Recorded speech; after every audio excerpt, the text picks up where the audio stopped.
Bonjour à tous, nous sommes le 22 juillet 2025. Nous recevons aujourd'hui Marco qui nous vient du Canada et en espèce du Québec.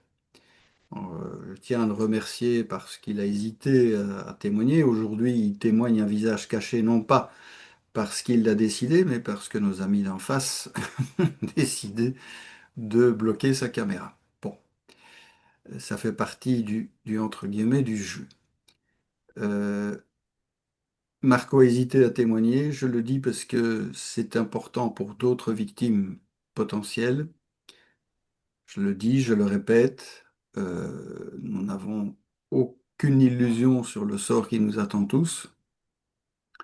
Le seul choix que nous avons, c'est soit de mourir debout ou de mourir à genoux. Mais ceux qui pensent qu'en ne témoignant pas et en ne se battant pas, ils passeront entre les gouttes, bah, non, ils passeront pas entre les gouttes. On dit aussi aux harceleurs que eux-mêmes passeront à la casserole quand ils auront cessé de servir. Ce préambule étant fait, Marco, donc, comme je l'ai dit, nous vient du Canada francophone, Québec. Il a une cinquantaine d'années actuellement et depuis 2004, sa vie va basculer parce que, au fond, il y aura un mélange entre une petite délinquance, on dira, parce qu'il consomme de la drogue, et des relations avec une bande qui, elle, chipote à la fois dans des histoires légales et des histoires pas légales. Et de 2004 jusqu'à 2025, et particulièrement, on va dire, jusqu'à 2017, il va y avoir une espèce de montée au calvaire où sa vie va être de plus en plus contrainte par un groupe diffus qui va le harceler d'une manière discrète au début, professionnelle, et puis progressivement dans sa vie privée, une volonté de le paupériser également, dans sa vie affective aussi, un classique, dans sa vie de relation avec sa famille. Donc tout ça est très classique, malheureusement. Mais ce groupe de délinquants va le remettre visiblement entre les mains d'un autre groupe beaucoup plus dangereux, constitué, et il nous le dira, de militaires, très probablement, chapeautant des médecins, chapeautant des administratifs. Bien entendu, nos amis les flics sont dedans. Et il y aura un événement médical regrettable, mais également assez classique, c'est-à-dire une très probable implantation en 2013 dans un hôpital dont il nous donnera le nom s'il le souhaite. Comme médecin, j'insisterai un peu là-dessus parce que c'est particulièrement crapuleux. J'ose espérer que mes confrères se livrent à ça sous la contrainte, la pression, et Dieu sait si ces pressions peuvent être très importantes sur eux ou sur leur famille. Ça ne les excuse pas, mais ça rend la chose un petit peu plus compréhensible. Et depuis 2017, on va dire, là, il est en vitesse de croisière d'un individu ciblé à la fois avec le harcèlement en réseau et les armes à énergie dirigée. Il a donc été sélectionné pour sa fragilité sur base de son addiction, repéré par une bande qui l'a ensuite transmis à euh, toute une organisation de type militaire. Il faut être très clair là-dessus.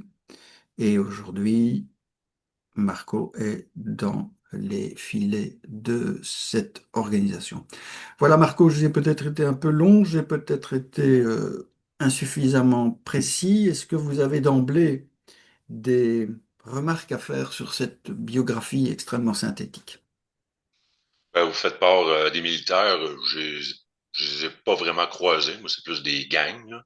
Mais sûrement que les militaires sont en arrière, là. C'est juste ça à rapporter, là, pour Oui, l'instant. c'est-à-dire que vous m'aviez dit que Les Oui, militaires n'étaient pas présents là, mais qu'il y avait derrière ce gang des relations avec des militaires. ouais, c'est ça, ils sont mélangés, là. Ils C'est sont ça. ensemble. C'est ça. Donc, ben, on va reprendre votre biographie. Il n'y a pas de, je dirais, de problème particulier. Vous êtes tombé dans une famille normale, c'est-à-dire pas P, trois petits points pour pas être tout de suite classé. Euh, Scolarité qui est ce qu'elle est, mais qui n'a rien de bien particulier. Et c'est à partir de 2004 que, au fond, vous allez être repéré dans un milieu professionnel normal et pas normal. Vous pouvez un peu nous raconter cet événement à partir de 2004 où vous allez entrer dans les fichiers du harcèlement. Ben, j'avais eu un accident de travail, fait que je voulais que je me réoriente dans ma carrière. Fait que donc, j'avais été suivre des cours en estimation en coût de construction. Fait que je me suis ramassé dans un centre de rénovation. Puis c'est là que tout a commencé, là, qui était vraiment évident, là. Je sais pas ce que vous voulez que j'explique. Mais que professionnellement, vous aviez des amis, vous aviez du milieu professionnel, vous avez du milieu de la drogue, et que tout ça va un peu se mélanger et se retourner contre vous. Ouais, la drogue, c'était plus au début, parce que là, j'étais rendu en couple, fait que je consommais plus. Mais là, c'est via un ami, c'est à cause de lui un peu par influence que j'avais été dans ce domaine-là. Je suis allé suivre ce cours-là. Puis il m'a fait rentrer à la même place que lui travaillait. Fait que je suis allé travailler là. Puis c'est là qu'ils ont commencé à m'harceler. Sous sous quelle forme?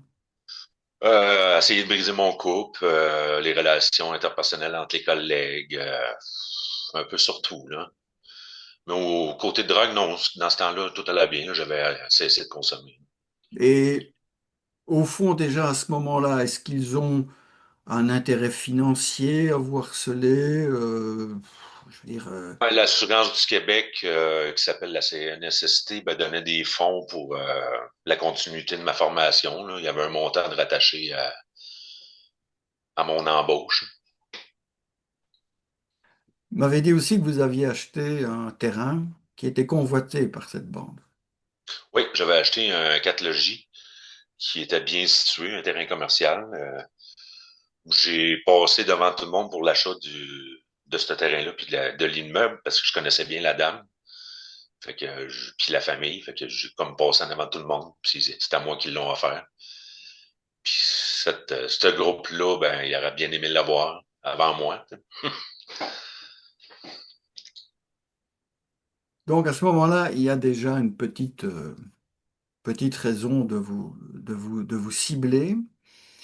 Et à partir de, on va dire, de 2004, vous allez avoir quel genre de vie et quel genre d'événement particulier on assistera peut-être sur une curieuse visite que quelqu'un vous a fait pour vous expliquer qui vous étiez, par exemple, en 2010. Mais entre 2004 et 2010, n'allons pas trop vite, comment ça se passe une journée normale pour Marco? Bon, les harcèlements, c'était plutôt juste au travail. Dans cette période-là, j'étais en couple. Pratiquement les 2 ans que j'étais avec cette femme-là, ça se passait passablement bien, mais on avait des chicanes de couple comme la plupart, là. Mais en couple, ça se passait bien, à part que quelques individus, probablement des jaloux, essayaient de foutre le bordel, mais non, ça semblait être normal, là, comparé à d'autres couples, là. Ça se passait plus au travail. Et là, sous quelle forme? Au travail, vous parlez? Oui. Oui, c'est ça. Il m'empêchait il me mettait des bâtons dans les roues pour mes projets. Toutes sortes d'affaires comme ça, là. Aussi, une fois, une cliente qui était venue me faire une déclaration d'amour, là, comme ça, là. Qu'est-ce qui est arrivé aussi? Du monde qui m'a offert des emplois ailleurs que dans ce groupe-là. Pas ça, pas rien arrivé de curieux, là. D'accord. Enfin, bon, cette dame qu'on vous a envoyée, évidemment, c'était tout de suite, on voit le but en disant d'abord faire éclater votre couple. Et ensuite, bon, on ne sait jamais, hein, c'est vite fait une plainte pour viol, hein. Oui. Puis, curieusement, ce que la dame m'avait dit, c'est elle est en couple avec un député. J'ai pas pu vérifier si c'était vrai, mais c'est ce qu'elle m'avait dit.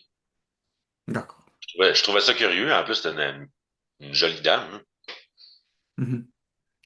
Bon, on ne donnera pas le nom du député, mais ça commence à sentir mauvais, parce que, sauf votre respect, mais enfin, c'est quand même curieux que cette dame vienne se jeter à votre tête. Elle est l'épouse d'un honnête député. Alors, on sait bien, on connaît la famille Trudeau jusqu'ici en Europe, et on sait que tout ça, c'est du Ouais, pays. ben, je fais pas de lien avec Non, non, non, non, mais Canada général, mais bon, on a bien vu le comportement de monsieur Legault pendant la crise Covid. On ne peut pas dire que ce soit des grands amateurs d'une démocratie réelle, hein. Donc, on voit bien qu'il y a un aspect mafieux aussi et que cette dame, à mon avis, n'était pas à son coup d'essai dans cette affaire-là. Bien, donc c'est déjà un élément très important. On vous fait du harcèlement au travail. Et puis nous arrivons quand même vers 2010 où vous avez une curieuse visite, ou rencontre, on va dire. Un monsieur qui vous connaît anormalement bien. la fermeture d'un bar. Je me fais inviter à aller prendre un verre chez lui, continuer le party. Fait que je décide de le suivre. Puis curieusement, il n'y a pas grand-chose à son appartement. Puis c'était direct situé en haut du bar en plus, t'sais. Puis là, c'est là qu'il a commencé à énumérer ma vie, ce que je faisais, puis à démontrer qu'il me connaissait. Puis, mais on dirait que c'était pas réellement lui, mais c'était vraiment lui qui me parlait, là, mais on dirait que ça venait pas de lui. Je sais pas si c'était une mise en scène ou quoi que ce soit. C'est ce qui s'était passé, puis j'ai jamais revu le monsieur. Il m'avait dit que si je voulais le recontacter pour une autre discussion, je pouvais l'appeler n'importe quand ou retourner le voir, mais ce que j'ai jamais fait. Mhm. Vous pensez que c'était une façon de vous dire, on connaît tout sur toi, et peut-être une proposition de travailler avec eux? À l'époque, je l'ai pas vu comme ça, mais peut-être que si j'aurais poussé ma curiosité, qui sait, il y a toutes sortes de surprises dans la vie de nos jours. Tout à fait. Et donc nous sommes en 2010, on va avancer vers 2013. Est-ce qu'entre 2010 et 2013, il y a quelque chose qui vous parle, des rencontres, des comportements? Ben, en 2011, j'ai eu ma deuxième accident de travail. Là, que je travaillais pour un employeur, je nommerai pas la ville, qui avait des liens, des contrats avec l'armée. Voilà. Et j'ai commencé à avoir beaucoup de problèmes là-bas. Mais que j'avais déjà eu d'autres problèmes d'un autre emploi avant, mais qui s'est continué jusque-là, qui m'ont suivi, autrement dit. Des troubles de personnel, un peu comme la première place là, de rénovation, hein. Le même genre de troubles avec le personnel, là. Des embûches tout le temps, de la médisance, la même Et, recette. c'est ça. Et vous avez été opéré en quelle année, cette curieuse opération? C'était 2013, ça? Ouais, à l'entour de 2013. J'ai été opéré 2 fois à l'épaule gauche. C'est ça. Et alors, bon, on va s'appesantir un peu sur cette opération. Vous direz le nom de l'hôpital si vous le souhaitez. Mais moi, de mon point de vue de médecin, donc vous êtes opéré à l'épaule gauche, mais quand vous vous réveillez, il y a des choses bizarres qui se passent. Racontez-nous un peu ça. Oui, la première opération, je nommerai pas l'hôpital. C'est ça, c'est passé à l'épaule gauche. Je suis allé en dehors de la ville où j'habitais pour que ça raccourcir le délai. Puis quand je me suis réveillé, j'avais des bleus partout sur les bras, puis un peu sa poitrine, comme s'il y avait plusieurs personnes qui m'auraient retenu sa civière. Puis quand j'ai essayé d'avoir des renseignements par le médecin et les infirmières, pas personne ne voulait me répondre. Puis le médecin, lui, était apeuré de moi. Puis l'infirmière, elle a rié, elle a me souri. J'ai pas pu en savoir plus, là. Donc c'est quand même assez étrange, hein, parce qu'on sent que il y a eu une opération, il s'est passé des choses pendant cette opération qui effraient l'entièreté du personnel médical, médecins, infirmières, à qui on fait bien comprendre qu'on ne doit pas vous expliquer réellement ce qui s'est passé, sauf à prendre des gros risques, et tous ces gens n'ont pas envie. Mais ça remet encore une fois de plus en cause les hôpitaux. où il y a d'évidentes complicités, parce que ce qu'on vous a fait me paraît être une implantation multiple, hein, avec dans le bras, dans le thorax, enfin voilà.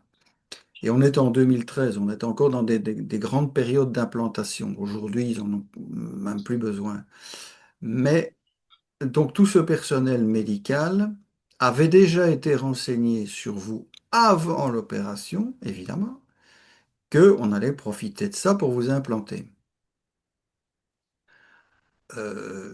Ça montre aussi la puissance de ce réseau et sa dangerosité, puisque il est évident que vous n'êtes plus dans les filets de simples gangsters, hein, qui chipotent dans des histoires un peu louches, mais que vous êtes passé malheureusement à la vitesse supérieure et que dans votre dossier, il y a ce que j'appelle une coche où on dit c'est un individu ciblé, il faut le cibler, il faut faire ceci, il faut faire ceci, il faut faire cela, et qu'il y a évidemment des gens qui viennent voir le personnel médical, je ne sais pas sous quel prétexte, avec un mélange de conviction et de menaces qui doit faire réfléchir aujourd'hui. Parce que ça se passe en Belgique, ça se passe en France, hein, mais on citera, pourquoi pas, euh, Bordeaux, Montpellier, hein, c'est des témoignages qui ont été réalisés. J'attends toujours que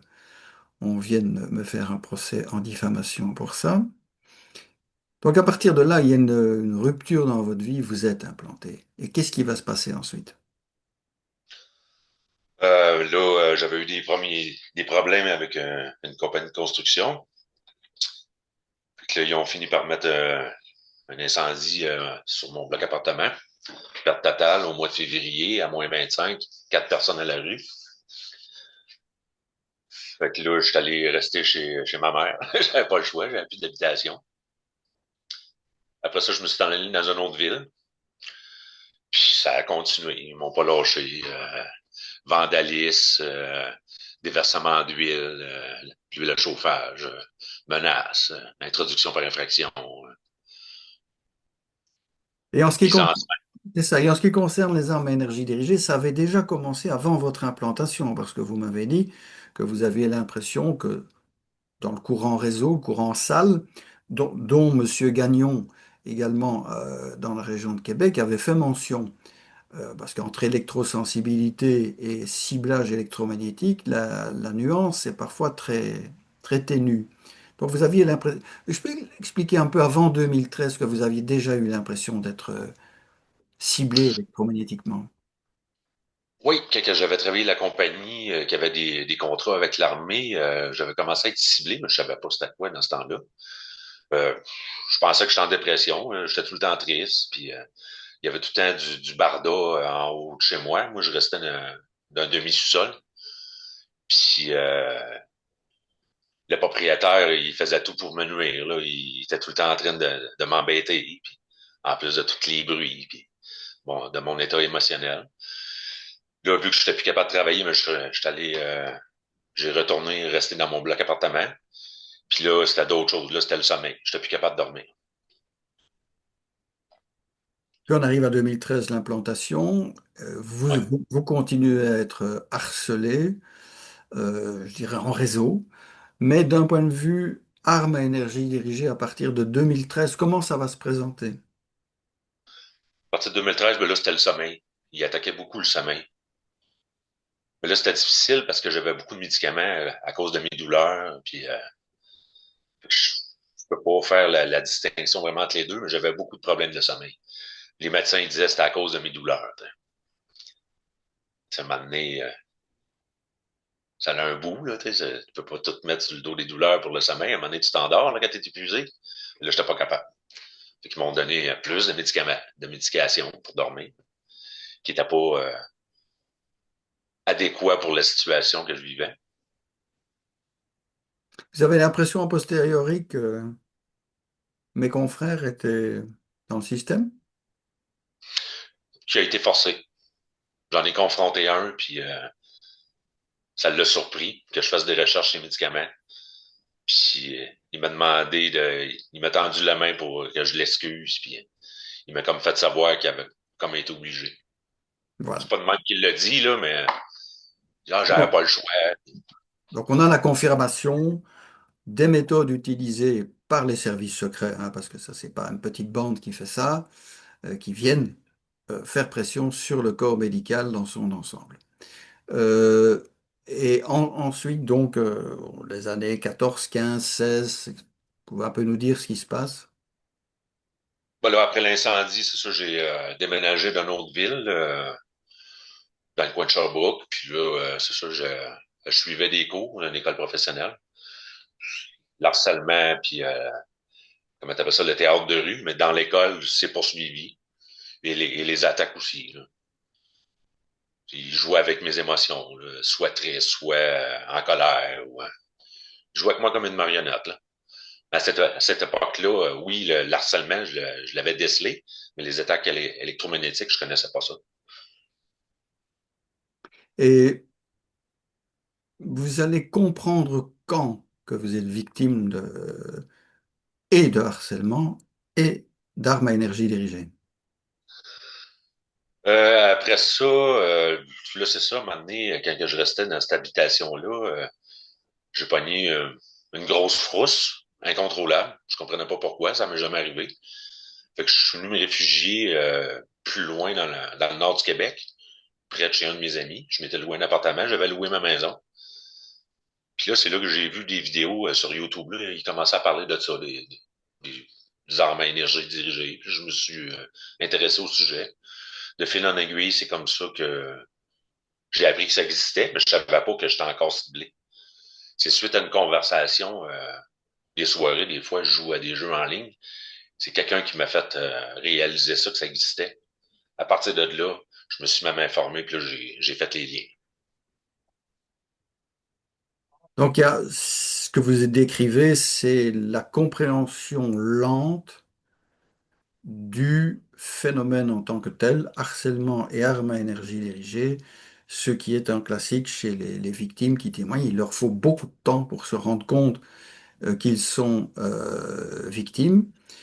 Vient en plus le problème de l'électrosensibilité, parce que c'est vrai qu'il y a des gens qui sont électrosensibles, mais après tout, c'est aussi une forme d'arme à énergie dirigée, mais diffuse dans le public, tandis que vous allez avoir un ciblage.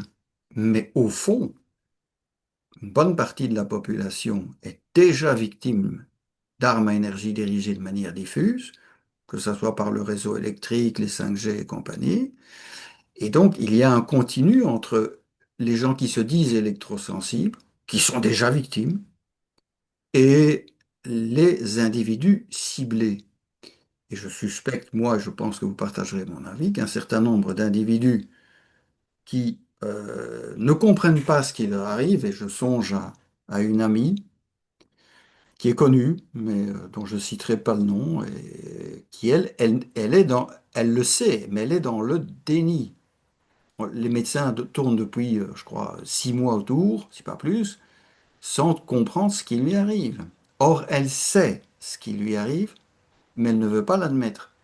Donc, ce que vous avez décrit très bien, c'est une compréhension progressive de ce qui vous est arrivé, mais vous voyez que des gens sont dans le déni, soit parce ils pensent qu'ils ne sont qu'électrosensibles, ou des gens qui savent qu'ils sont ciblés, mais qui ne veulent pas l'admettre.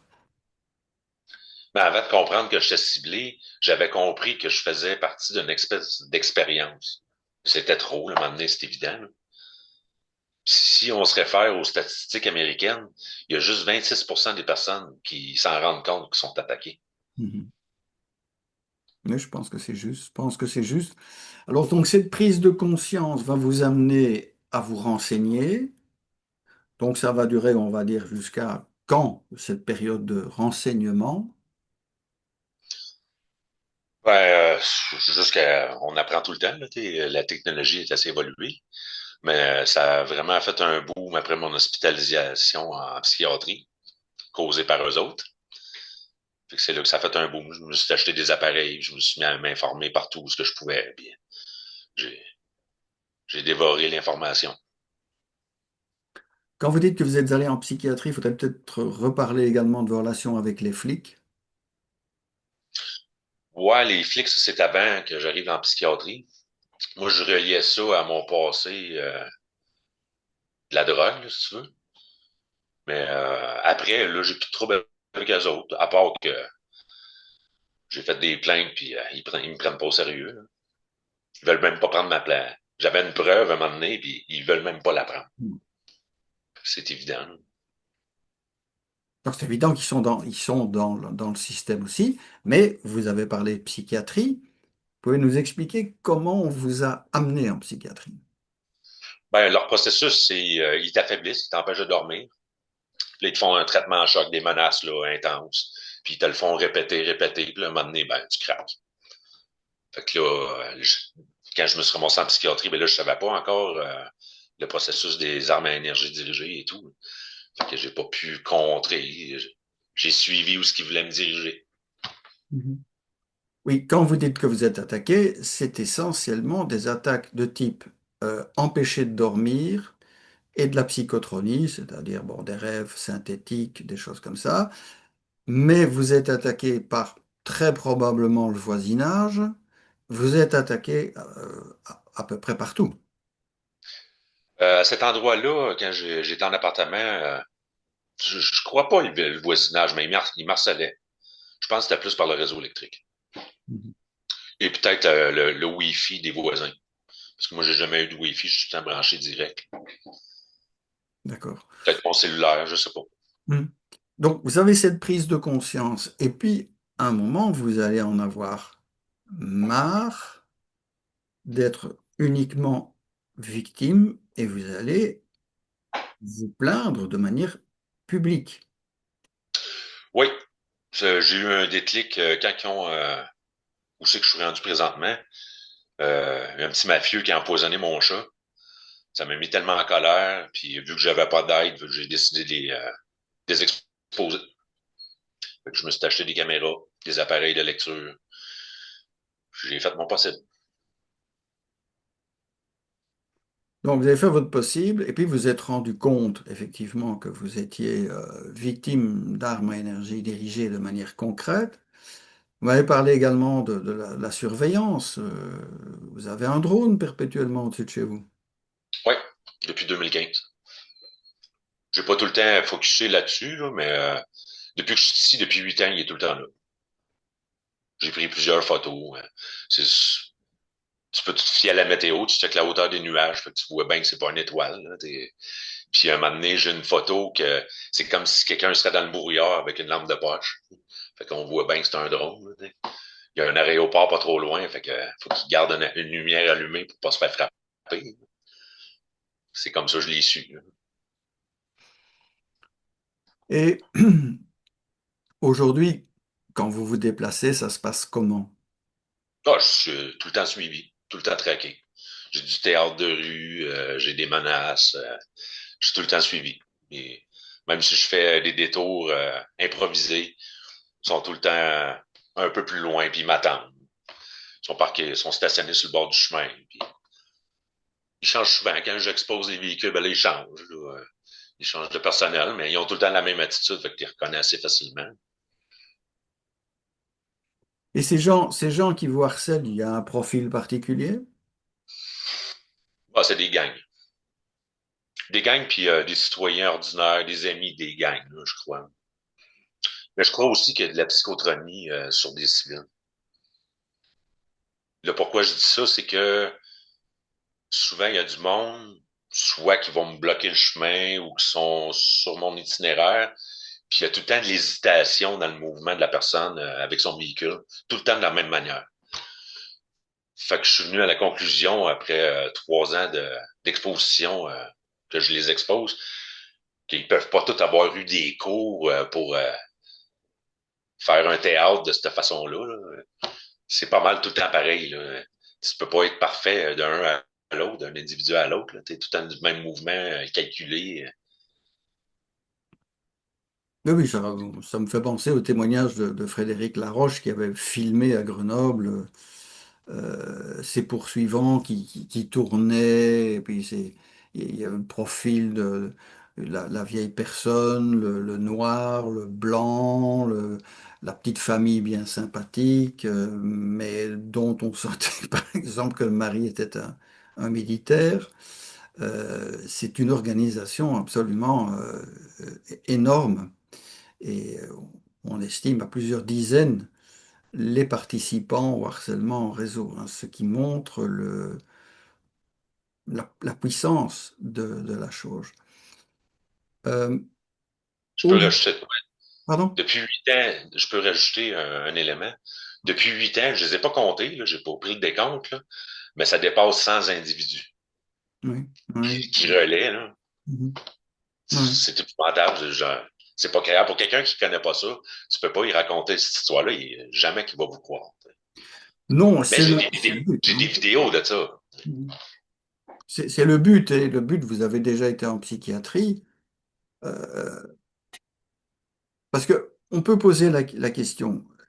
Évidemment, ils testent à la fois leur capacité au harcèlement en réseau, c'est-à-dire que c'est une espèce une école d'un État totalitaire pour écraser l'individu, mais en même temps, on teste des armes en local, on teste le courant sale dans le réseau, les drones. Il y a cet aspect technique. Mais en ce qui vous concerne maintenant, au jour d'aujourd'hui, quel est, à votre avis, leur projet à votre égard?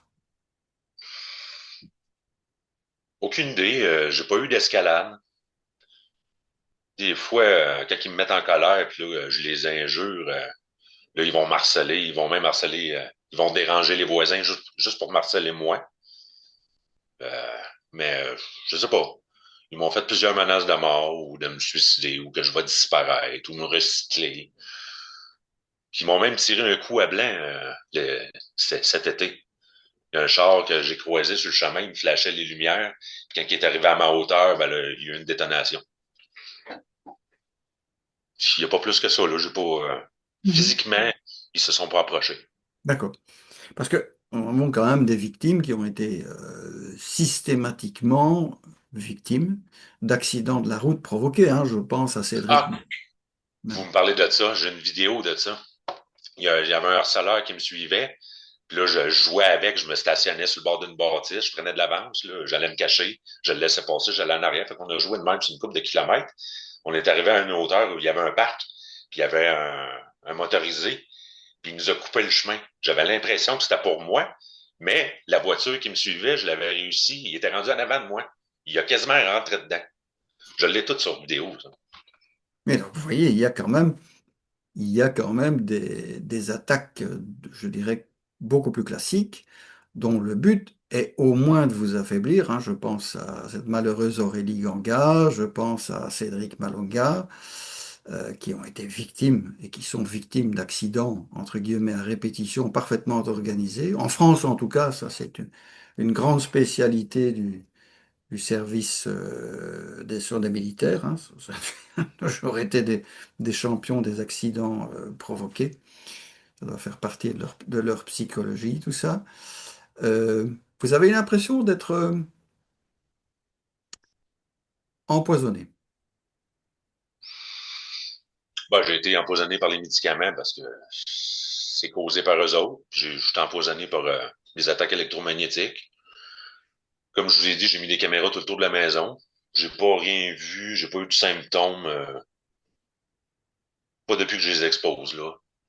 Peut-être une fois ou deux avant, mais je pourrais pas le dire avec certitude. Parce que le Je- danger, ça, le danger, évidemment, c'est qu'ils s'introduisent chez vous comme ils veulent. Et j'ai eu quand même aussi des témoignages d'empoisonnement. Cédric a été empoisonné, à mon avis, avec des molécules de type cancérologie. Une autre a été empoisonnée à l'évidence à l'arsenic, puisque le chien a été gravement malade. Euh, donc, j'invite quand même tous les ciblés à redoubler de précautions et à sortir de chez eux avec leur brosse à dents et leur dentifrice et leurs médicaments, ne jamais les laisser à la maison. Boire également soit de l'eau du robinet, soit une bouteille qu'ils viennent de ramener de l'extérieur. les frigos sont dangereux. Est-ce que vous avez, à propos de frigo, vous avez l'impression qu'il y a des appareils électroménagers qui sont plus piégés que d'autres à votre égard, qui vous donnent des réponses plus importantes? Ben, vu que vous me parlez de ça, j'en ai pas fait part tantôt. J'ai de la physiothérapie à toutes les semaines. Puis à un moment donné, ma physiothérapeute, elle me parle que son frigidaire avait rendu l'âme. Le soir même, j'arrive ici, une demi-heure après que je sois arrivé, mon frigidaire a rendu l'âme. J'ai une télé un an ou deux auparavant aussi, qui avait 3 ans d'usure, qu'elle a rendu l'âme aussi, là. Mais l'attaque des électroménagers, non. Ça vient plus des fils électriques. Mhm. Oui, c'est... Ouais, les écrans OLED, ça, c'est sûr, là, c'est reconnu, là, mais à part ça, non. Marco, vous auriez peut-être pour la fin de cette émission quelques réflexions personnelles qui n'auraient pas été abordées, que ce soit votre biographie ou l'ambiance générale ou quelque chose qui vous vient comme ça en tête, sans que ce soit de la psychotronie, à passer à nos auditeurs. Ben, moi, je souhaite pas de mal à personne. J'aurais un message à donner aux harceleurs. La journée que ça va vous arriver, là, oubliez pas de sourire, hein. Vous aimez ça, vous trouvez ça drôle? Souriez, rappelez-vous de ça. Mais que ce soit votre tour. J'ai pas d'autre chose à rajouter. Bien, bah écoutez, on vous remercie.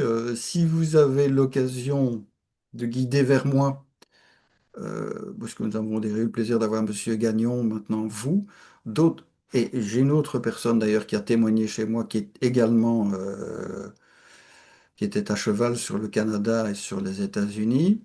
On serait très intéressé d'avoir encore des témoignages de la francophonie canadienne euh, à ce point de vue-là. Donc n'hésitez pas à les envoyer. Il y en a plusieurs, mais ils sont discrets. Je me suis inscrit à un groupe, c'est plus canadien, là, mais il y a plusieurs Québécois. J'ai vu la liste de noms, là. On n'entend pas parler. Ils sont discrets. Oui, mais ça ne les empêche pas d'être victimes, hein. Non, non, non, je suis d'accord.